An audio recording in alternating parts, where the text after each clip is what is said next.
Welcome to this short video on measures of central tendency. Measures of central tendency are also called the measures of position. Measures of position. So now, these are widely used descriptive measures, and they are very useful in understanding any given data set in biostatistics. So the widely used measures of central tendency or measures of positions are: one, the mean, which we normally call X bar, and we also have the median. The median is the same as the second quartile. I want to make this one clear. Of course, we are going to look at the second quartile, or simply the 50th percentile. This is the same. Now, we also have the third one, which is the mode. But we have other measures of position, namely the quartiles. So the quartiles. Now, the quartiles they can be divided into lower quartile. You see, when we look at data as 100%, so 100% you can subdivide it into the first quarter, second quarter, and then the third quarter. So we have lower quartile. Then we have the middle quartile, which is the same as the median. The lower quartile we normally denote it by Q1. Then we've got the median or the second quartile. And then finally, we have the upper quartile or the third quartile, but we normally use the word upper quartile, which is our Q3.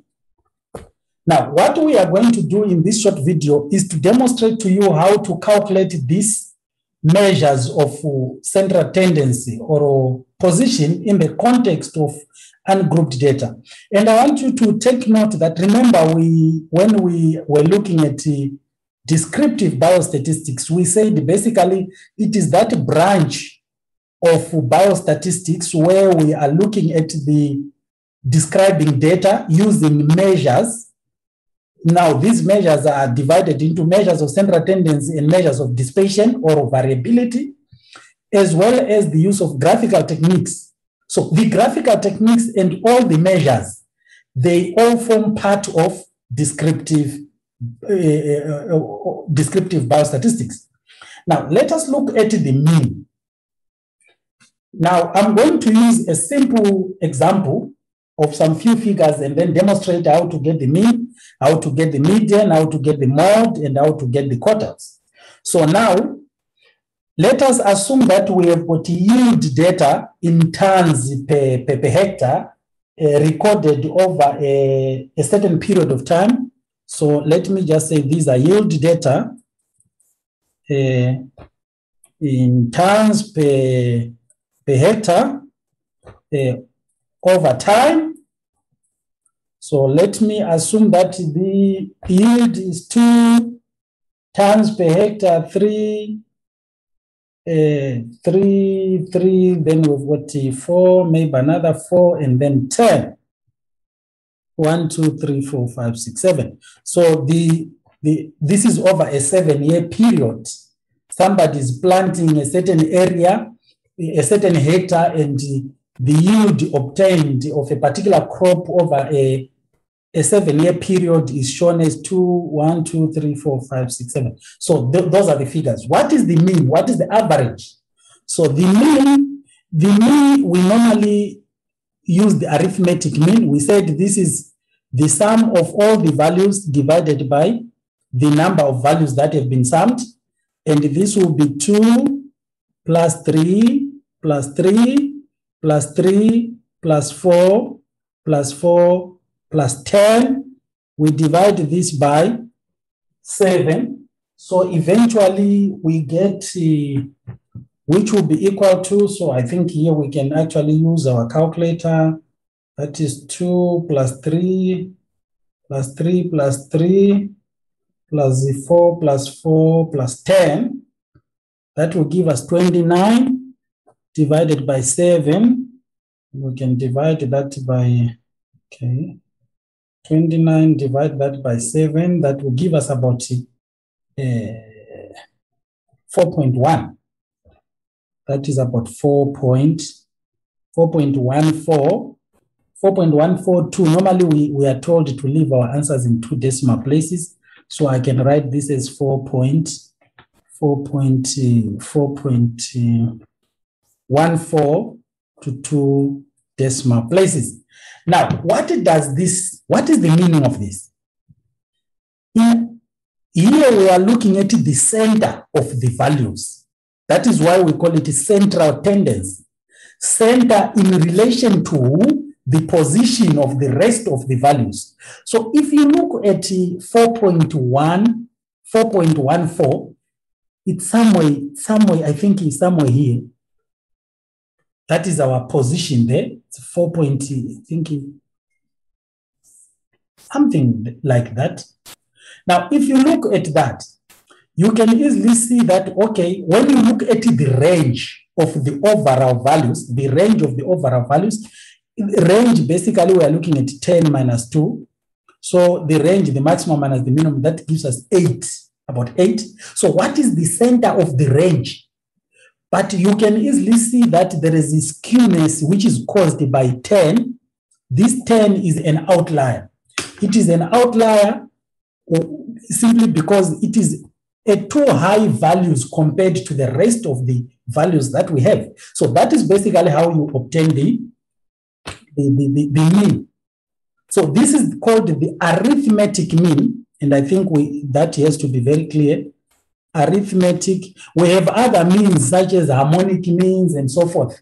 But in this course, we are focusing mainly on the arithmetic mean. So we get the arithmetic mean by simply adding all the values that we have and dividing by the number of values. Now, let us look at the median.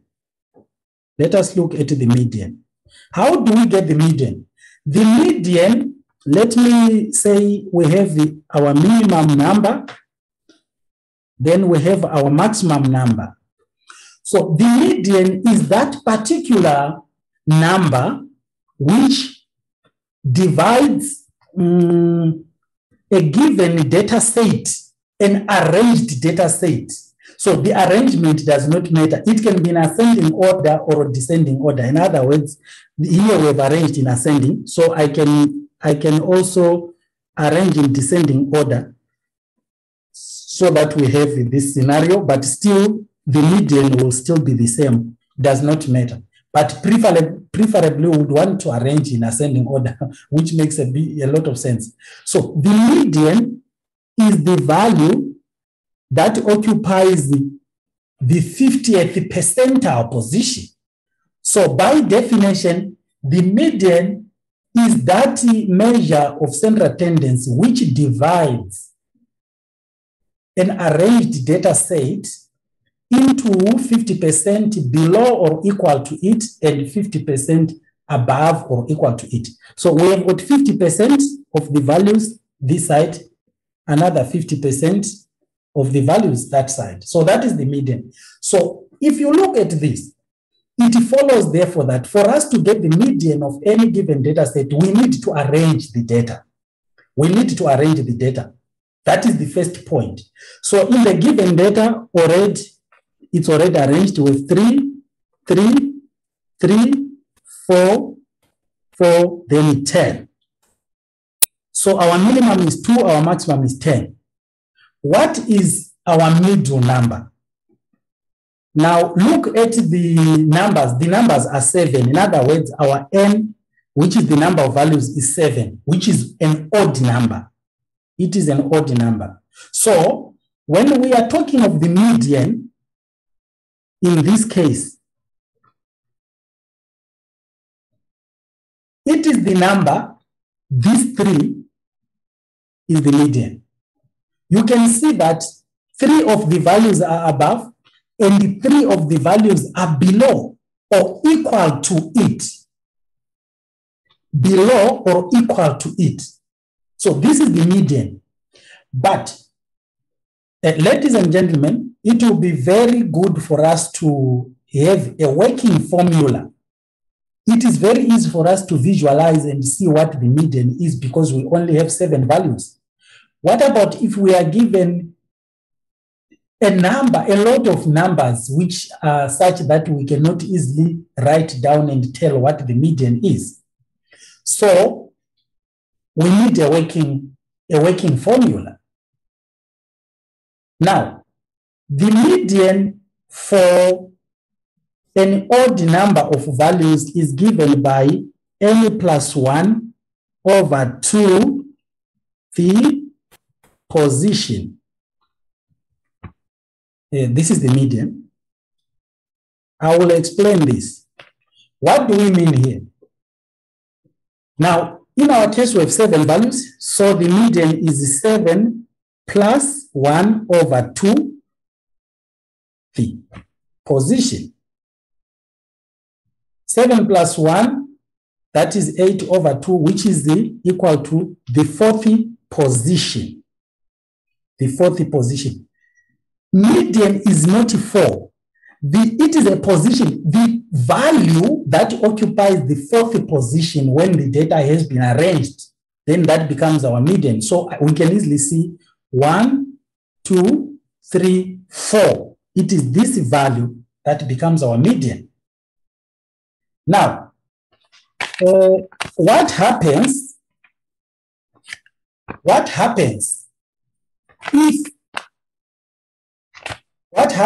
if our values are not odd? Let me give a scenario. Suppose we have 2, 2, 3, 4, 6, 9, 1, 2, 3, 4, 5, 6. So we have got 3 values. Our n is, we have 6 values. Our n is equal to 6, and it is even. It is even. Sorry for this one, you can't see. Now, our values are 6, 2, 2, 3, 4, 6, 9, and the number of values are even. We cannot use the n plus 1 over 2th position. Because if you look at this 4 cannot be median because we will have 2 values above and 3 values below. So what is the median? So when you are given an even number of values, look for n over 2, the value or the value that occupies this position. That will be 6 over 2, the value, which is equal to the 30th value or position. And what is the 30th position? You go back, you count 1, 2, 3. So this is the 3rd value. Now, add the next number. So in other words, just average that value with the next number so that the median